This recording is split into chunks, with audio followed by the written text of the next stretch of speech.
Hello guys, welcome to our YouTube channel Goodwill GS and English Gyan Ganga, and we will learn today the English grammar's most important chapter, transformation of sentences. Transformation of sentences को आज हम लोग पढ़ने वाले हैं और इसके अंतर्गत हमें ये देखना है कि एक सेंटेंस को दूसरे फॉर्मेट में या दूसरे फॉर्म में कैसे हम ले जाते हैं. ठीक है. So before we have to discuss before we start our rules to transform a sentence into another one. We have to know some most important points. First of all, transformation of sentences. It means, what is transformation? The transformation of sentences is the process by which a sentence in a particular form is transferred to another without altering its meaning unless asked to do so. Transformation of sentences होता क्या है? तो transformation of sentences एक ऐसा process है जिसमें किसी sentence के पर्टिकुलर फॉर्म को एक दूसरे, बिना उसके अर्थ को बदले हुए, एक दूसरे जो है फॉर्म में ले जाना, कन्वर्ट कर देना. ठीक है, उसी को बोलते हैं ट्रांसफॉर्मेशन.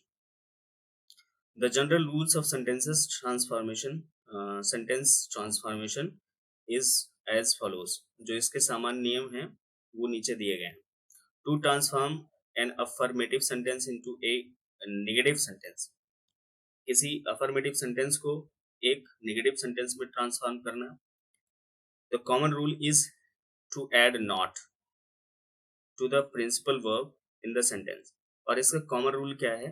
जो main verb होगा, principal verb होगा, उसमें जो है not शब्द का प्रयोग करके हम उसे negative बना देते हैं. दूसरा, convert an assertive sentence into an interrogative sentence. एक assertive सेंटेंस को एक इंटरोगेटिव सेंटेंस में बदलना. The first thing you will need to do is to invert the position of the subject. सबसे पहली बात आपको क्या करना है, जो सब्जेक्ट का पोजीशन है उसको इन्वर्ट कर देना. ठीक है. एंड द ऑक्सिलरी वर्ब, और ऑक्सिलरी वर्ब को इन्वर्ट कर देना, मतलब उसका जो है एक्सचेंज कर देना. ठीक है, जगह से. while the rest of the sentence most remains unchanged. और जो क्या नाम है, सेंटेंस का दूसरे पार्ट है सेंटेंस के, उनको वैसे ही रहने देना. also do not forget to insert a question mark after the interrogative sentence. Interrogative sentence को बनाने के बाद उसमें क्वेश्चन मार्क लगाना आवश्यक है. क्वेश्चन मार्क को भूलना नहीं है. नेक्स्ट पॉइंट है to convert a simple sentence into a compound sentence. ठीक है, एक सिंपल सेंटेंस को कंपाउंड सेंटेंस में बदलना. You will have to alter the infinitive phrases. आपको इन्फिनिटिव फ्रेजेस का यूज करना है, अल्टर करना है, और the participle phrases into an independent clause while the remaining clause in the simple sentence remains unchanged. एक सिंपल सेंटेंस को compound sentence में बदलने के लिए, ठीक है, आपको इन्फिनिटिव फ्रेज या पार्टिसिपल फ्रेज को इंडिपेंडेंट क्लाउज में बदलना है. इंडिपेंडेंट क्लाउज में, ठीक है, इसमें बदलना है. और जो अदर पार्ट्स रहेंगे उस सेंटेंस को, ठीक है, अदर पार्ट्स रहेंगे या रिमेनिंग क्लाउज रहेगा, सबऑर्डिनेट क्लाउज या अदर जो रहेंगे, उनको जो है अनचेंज कर देना है, मतलब वो परिवर्तित नहीं होंगे. वंस यू डू दैट, एक बार यदि आप ऐसा करते हैं, use a coordinating conjunction to link two clauses.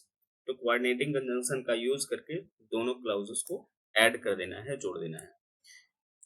अगला है to transform a simple sentence into a complex sentence.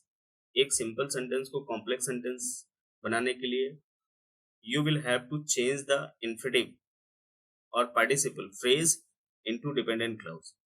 तो जो इन्फिनिटिव पार्टिसिपल या फ्रेज होगा, इन्फिनिटिव फ्रेज होगा या पार्टिसिपल फ्रेज होगा, उसको आपको सबसे पहले डिपेंडेंट क्लाउज में बदल देना है. यूजिंग, कैसे बदलेंगे? यूजिंग सबऑर्डिनेटिंग कंजंक्शन का प्रयोग करके जो है उन्हें डिपेंडेंट क्लाउज में बदल देना है. while the rest of the simple sentence remains the same. और उसके बाद जो सिंपल सेंटेंस का जो शेष बचा हुआ भाग रहेगा वो अनचेंज रहेगा, सेम रहेगा. अगला पॉइंट है to convert a compound sentence into a complex sentence. एक कंपाउंड सेंटेंस को कॉम्प्लेक्स सेंटेंस में बदलने के लिए you will just need to convert, you will just need to convert one clause into a dependent clause.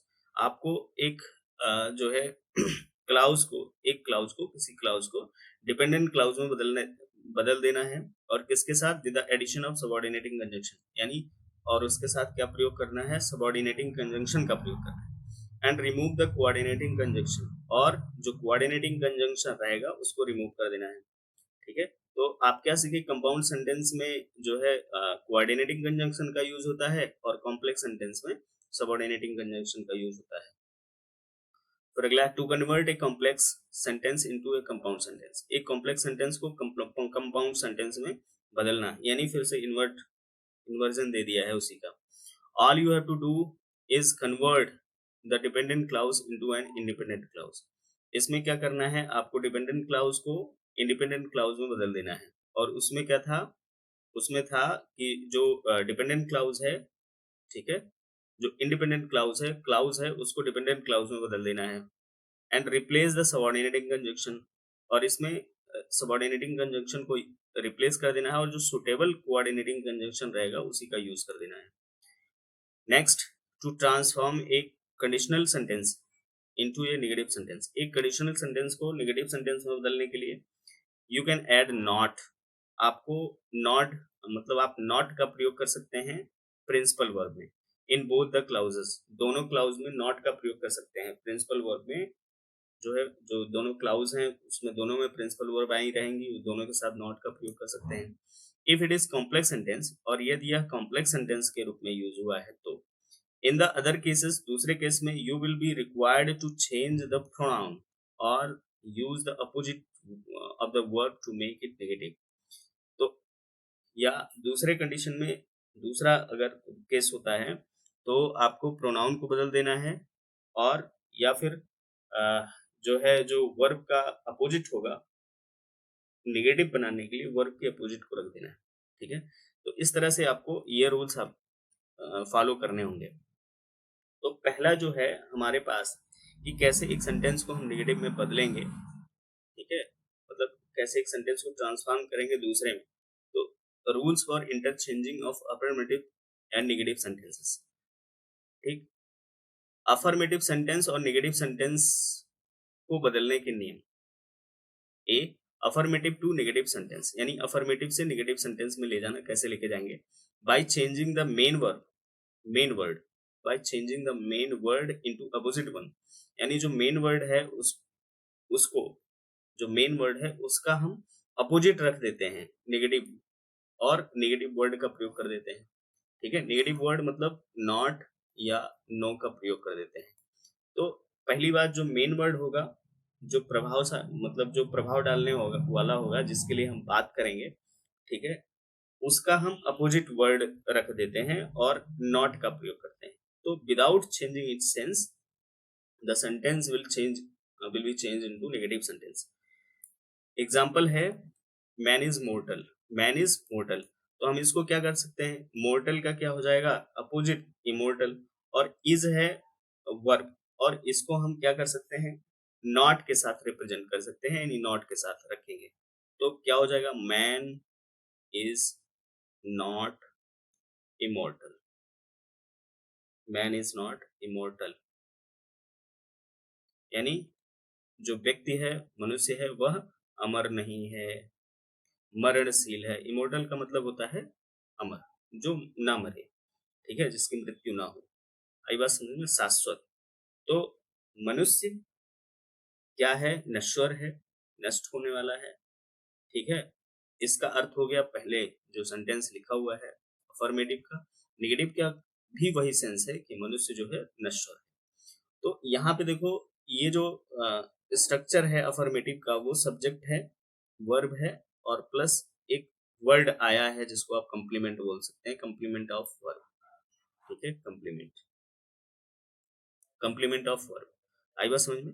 अब इसको change करने के लिए क्या करना है, कुछ नहीं करना है, दूसरे में सब्जेक्ट प्लस वर्ब, वर्ब के बाद जो है नॉट का प्रयोग कर देना है, और उसके बाद जो कंप्लीमेंट का है, यानी मेन वर्ड का अपोजिट रख देना है, यानी कंप्लीमेंट।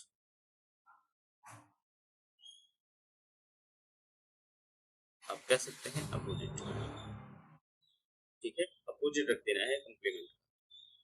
चलिए अगला देखते हैं, अगला हमारे पास सेंटेंस यू आर वाइज। अब इसमें मेन वर्ड कौन सा है, वाइज, ठीक है, वाइज है। आर जो है वर्ब है, तो वाइज को हम नेगेटिव में रख देंगे। नेगेटिव में रखने के लिए उसका अपोजिट यूज करना है। तो वाइज का अपोजिट क्या होता है, फुलिश। तो आप क्या कहेंगे, यू आर वाइज, तो आप कह देंगे you are not a foolish, मतलब आप एक मूर्ख नहीं है। You are not a foolish, ठीक है, you are not foolish, you are not foolish. He is a rich man, इसको चेंज करने के लिए क्या यूज करना है, he is a rich man. तो यहाँ पे रिच मैन मेन वर्ड क्या है, रिच है, तो इसको हम पुअर कर देंगे। ही is not a poor man, he is not a poor man. Okay, I think you have got the point.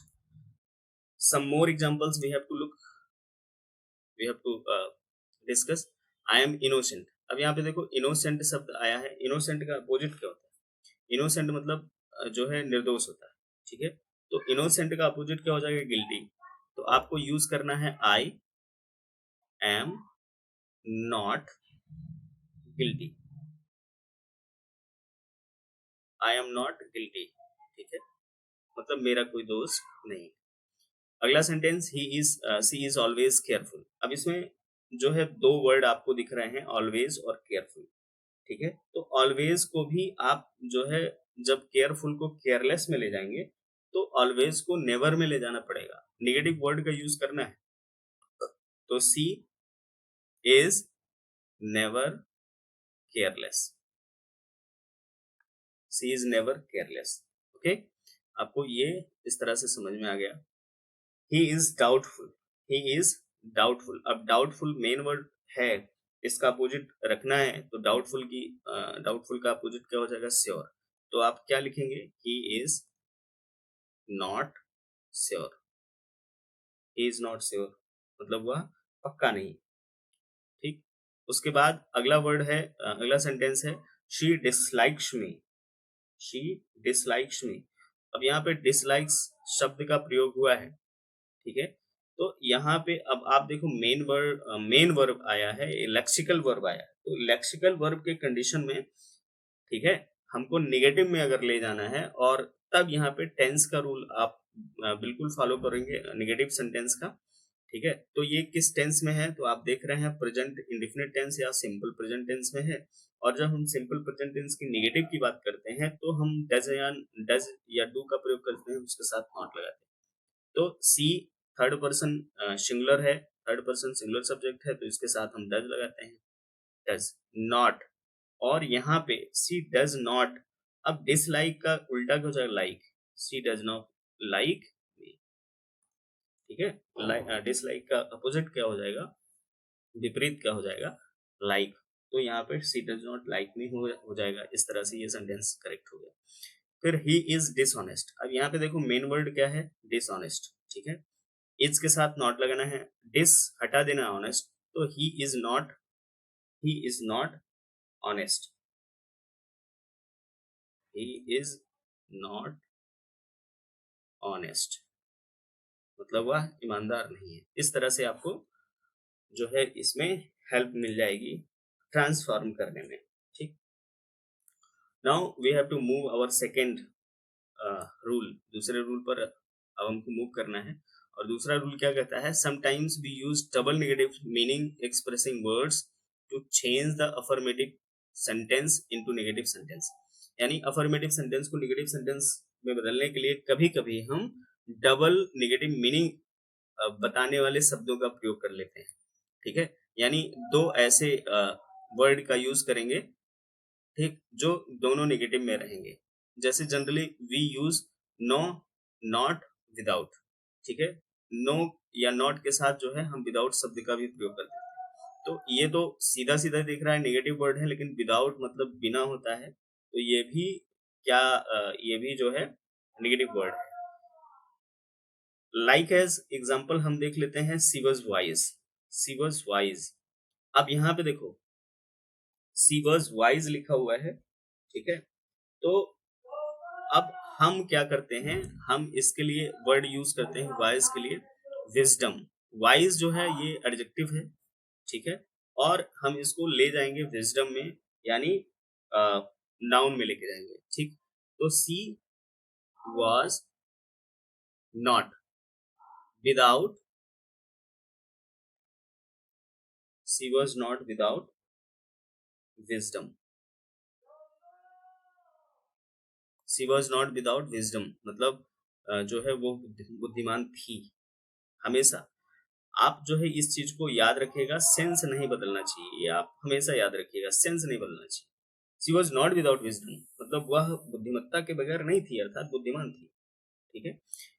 अब अगला, every cactus plant has a thorn, every cactus plant has a thorn. अब यहाँ पे जो sentence है, every cactus plant has a thorn, आपको समझ में आ रहा होगा कि जितने भी कटीले पौधे होते हैं, ठीक है, बिना कांटे के नहीं होते, यानी प्रत्येक कैक्टस पौधे बिना कांटे के नहीं होते।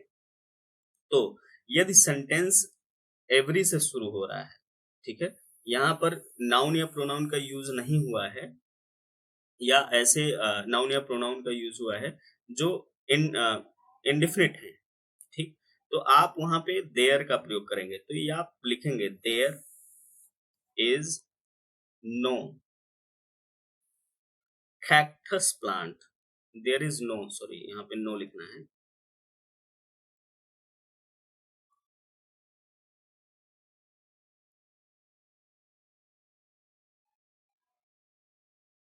There is no cactus plant without, without a thorn, without a thorn, यानी ऐसे कोई कैक्टस के पौधे नहीं है जिसमें कांटे ना हो, ठीक है, विदाउट ए थॉर्न।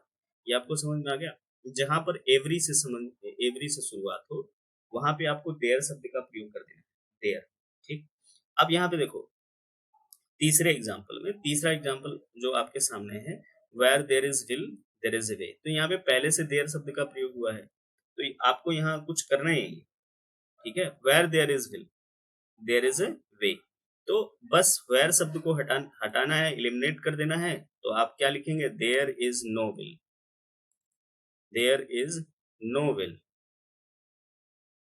और जो ये दूसरा वाला देयर है, इसको रिमूव कर देना है, ठीक, और इसको रिमूव कर देना है without way, there is no will without way, उल्टा हो गया, एक काम, there is no way without will, इसको ऐसे कर लो, there is no way without will, ऐसे हो जाएगा, there is no way without will, ठीक है।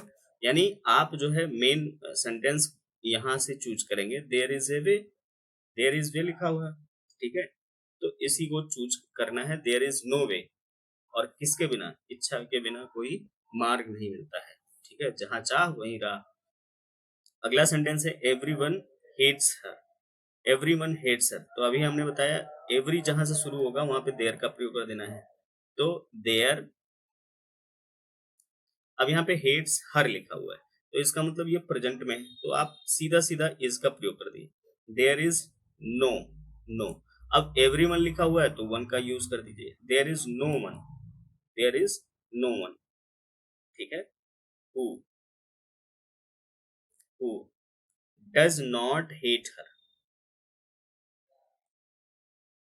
डज नॉट हेट हर, यानी ऐसा कोई नहीं है जो उससे घृणा नहीं करता है, मतलब हर कोई उससे घृणा करता है। तो यहाँ पे विदाउट शब्द का प्रयोग ना करके हमने किसका यूज कर दिया, डज नॉट का कर दिया, ठीक है, यानी इसको हमने जो है निगेटिव में चेंज कर दिया, हेट्स हर, तो there is no one who does not hate her. चलिए अगला है, पांचवा एग्जांपल है इससे संबंधित, ही वॉज होपफुल। अब यहाँ पे देखो ही वॉज होपफुल लिखा हुआ है, तो कुछ नहीं करना है, ही को ही रहने देना है। ही was not without, he was not without, he was not without hope, he was not without hope। ठीक है, होपफुल को होप में चेंज कर देना है, यानी ये एडवर्ब है और इसको जो है इसमें ले आना है, होप में ले आना है, आशा में। Every grain, every gain, sorry, every gain has risk. अब यहाँ पे देखो फिर से शुरुआत हुई है एवरी की, तो फिर से लिख देना है there is no gain, there is no gain. ठीक है, without, without risk, there is no gain without risk. ठीक है, विदाउट रिस्क। फिर अगला है everyone makes mistake, everyone makes a mistake. तो अब फिर से आपको याद रखना है, एवरी से शुरू हुआ है तो देयर इज नो वन, यहां तक लिख लिए, देयर इज नो वन। अब जैसे ही नो वन आया आप यहाँ पे लगाइए हु, ठीक, और मेक्स ए मिस्टेक लिखा हुआ है तो मेक्स इस मिस्टेक को किस में चेंज कर देना है, does not make a mistake, does not make a mistake.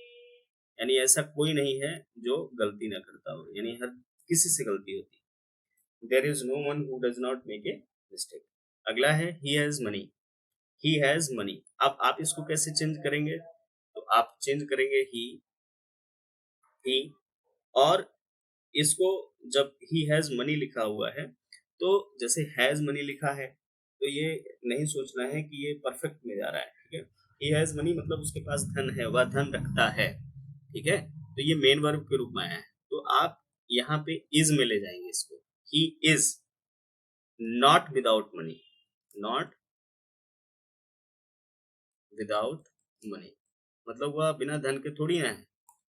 ठीक है, अर्थात उसके पास पैसा है, उसके पास धन है। He is not without money. I hope आपको समझ में आ गया होगा। अगला देखते हैं, बाय यूजिंग और removing the verb, verb to fail. जब किसी सेंटेंस में, अफर्मेटिव सेंटेंस में अगर टू फेल वर्ड आया हुआ है तो उसको हम नेगेटिव में बदलने के लिए टू फेल को रिमूव कर देंगे, और या फिर किसी अफर्मेटिव में नहीं आया है टू फेल तो नेगेटिव बनाने के लिए टू फेल का प्रयोग कर देंगे।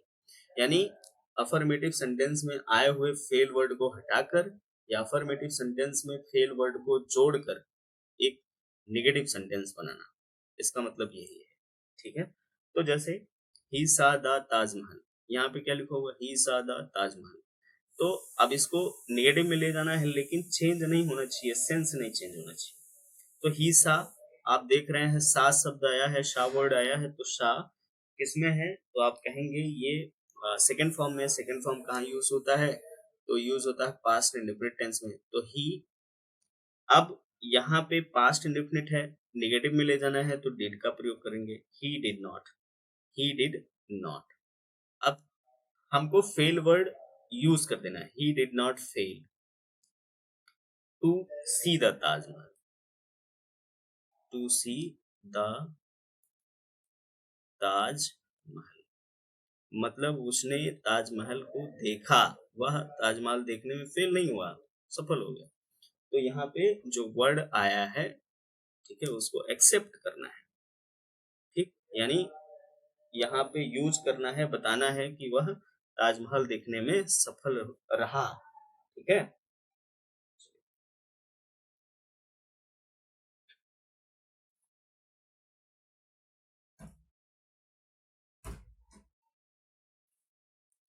दूसरा सेंटेंस है हमारे सामने, हिज सन प्लेज क्रिकेट।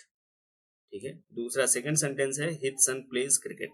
अब आप यहाँ पे देखो, हिज सन प्लेज क्रिकेट यानी उसका पुत्र जो है क्या खेलता है, क्रिकेट खेलता है। तो कुछ नहीं करना है, he, his son, his son does not, क्यों, क्योंकि प्लेज वर्ड आया है और प्लेज किसमें यूज होता है, सिंपल प्रेजेंट। तो his son does not fail to play cricket, fail to play cricket. यानी जो है उसका पुत्र क्रिकेट खेलने में फेल नहीं होता, वो खेलता है, ठीक है, असफल नहीं होता खेलने में, वह खेलता है। He will help the helpless, यहाँ पे देखो फ्यूचर आ गया, तो इसमें भी कुछ नहीं करना है, बस जो है will not fail to help the helpless, he will not fail to help the helpless, ठीक है। He will help the helpless यानी वह असहायों की सहायता करेगा, he will not fail to help the helpless, ठीक, वह असहायों की सहायता करने में असफल नहीं होगा, यानी वो अवश्य करेगा। अगला सेंटेंस है फोर्थ वाला, फोर्थ सेंटेंस है, क्या लिखा हुआ है, when you are late your father beats you. अब अगर इस तरह के सेंटेंस आ गए हैं तो आपको याद कर लेना है कि ये जो योर फादर बीट्स यू लिखा हुआ है इसी को हमें चेंज कर देना है, ठीक है। When you are late your father beats you यानी प्रिंसिपल क्लाउज यही है, ठीक है, इसी को चेंज करना है। तो अब लेके आएंगे, क्या लिखेंगे, योर फादर बीट्स यू, ये किस में है, बीट्स में, बीट्स बीट्स लिखा हुआ है किस में है, सिंपल प्रेजेंट टेंस में, इसी को चेंज कर देना है, योर फादर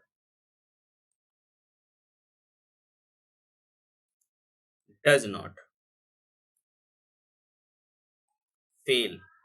अब फेल के बाद ये जो मेन वर्ब है इसको इन्फिनिटिव में चेंज कर देना है, to beats, your father does not fail to beat, sorry beat you, beats नहीं beat you, beat you.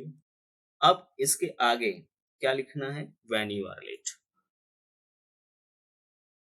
When you are late, ठीक है, when you are late, your father does not fail to beat you when you are late.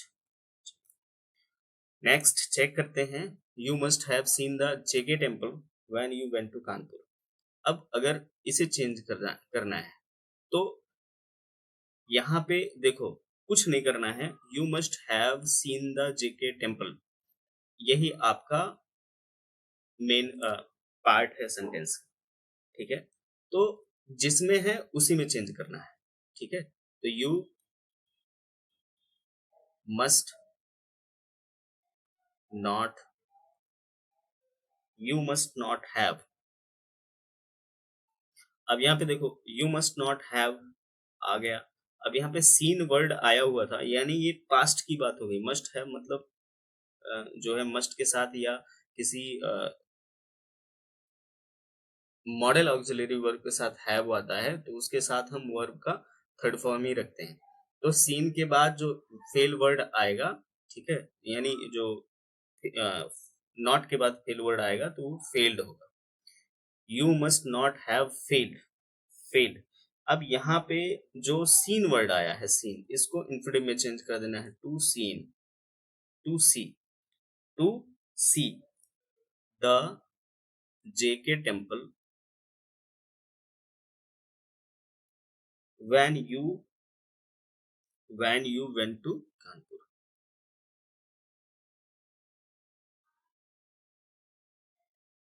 went to Kanpur, ठीक है, यानी जब तुम कानपुर गए होगे, जब तुम कानपुर गए थे तो तुमने जेके टेम्पल अवश्य देखा होगा, ठीक है। तो इस तरह से आपको याद करना है। अगला है स्पीक द ट्रुथ। आप अगर इस तरह से आ गया सेंटेंस स्पीक द ट्रुथ यानी ये इंपरेटिव सेंटेंस में है, अब इस तरह से सेंटेंस आ गया तो क्या यूज करना है, तो इंपरेटिव सेंटेंस में एक सब्जेक्ट होता है जो हाइड होता है, हिडन होता है, और वो होता है यू। तो यू के लिए हम प्रेजेंट में क्या यूज करते हैं, नेगेटिव सेंटेंस के लिए प्रेजेंट में तो डू यूज करते हैं, तो डू का यूज कर देना है, और डू नॉट या डोंट लिख सकते हैं, ठीक है, डू नॉट को डोंट भी लिख सकते हैं। डोंट फेल, क्या लिखना है, डोंट फेल। अब यहाँ पे हम टू लिखकर स्पीक द ट्रूथ लिख सकते हैं, टू स्पीक द ट्रुथ यानी सत्य बोलने, हमेशा स्पीक द ट्रूथ यानी सत्य बोलो, तो सत्य बोलने में असफल ना हो, सत्य बोलो, ठीक है। Without changing sense we have to change these sentences into another one. Now next I failed to see her when she came in. I failed to see her when she came in.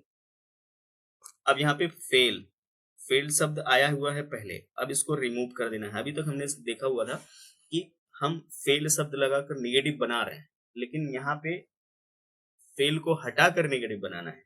तो कैसे कैसे use कर देना है?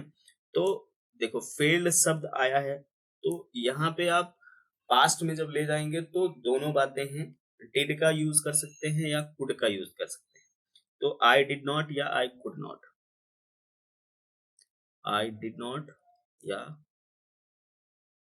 Could not, ठीक है, आई could not.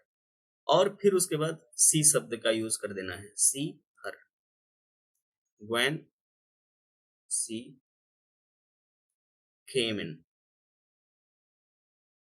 When सी केम इन, यानी जब वह अंदर आई तो मैं उसे नहीं देख सका या मैंने उसे नहीं देखा, ठीक है। I fail to watch the match when Sachin scored 200 in ODI. अब इसको चेंज करने के लिए क्या होगा, I could not, I could not. अब यहाँ पे टू वॉच को वॉच केवल कर देना है, watch the match when Sachin scored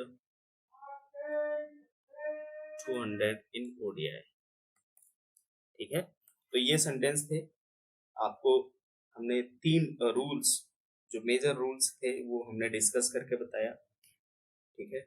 I hope आपको समझ में जरूर आया होगा। और इस तरह के सेंटेंसेस मोस्टली एग्जाम्स में पूछे जाते हैं, चाहे वो वनडे एग्जाम हो, बोर्ड पेपर्स हो या कहीं भी, ठीक है। जिस तरह की आप परीक्षा देना चाहेंगे इंग्लिश में, इस तरह के सेंटेंसेस पूछे जाएंगे। आपको ये रूल्स ध्यान में रखकर उसे कन्वर्ट कर देना है, ठीक है, या चूज कर देना है, जो भी ऑप्शंस रहेंगे। तो आज के लिए इतना ही, मिलते हैं अपने नेक्स्ट लेक्चर में, तब तक के लिए जय हिंद जय भारत। अगर वीडियो अच्छा लगा हो तो कृपया अपना योगदान दीजिए, ठीक है। चैनल को लाइक करिए, सब्सक्राइब करिए, शेयर करिए, ताकि अधिक से अधिक लोग इससे लाभान्वित हों। जय हिंद जय भारत।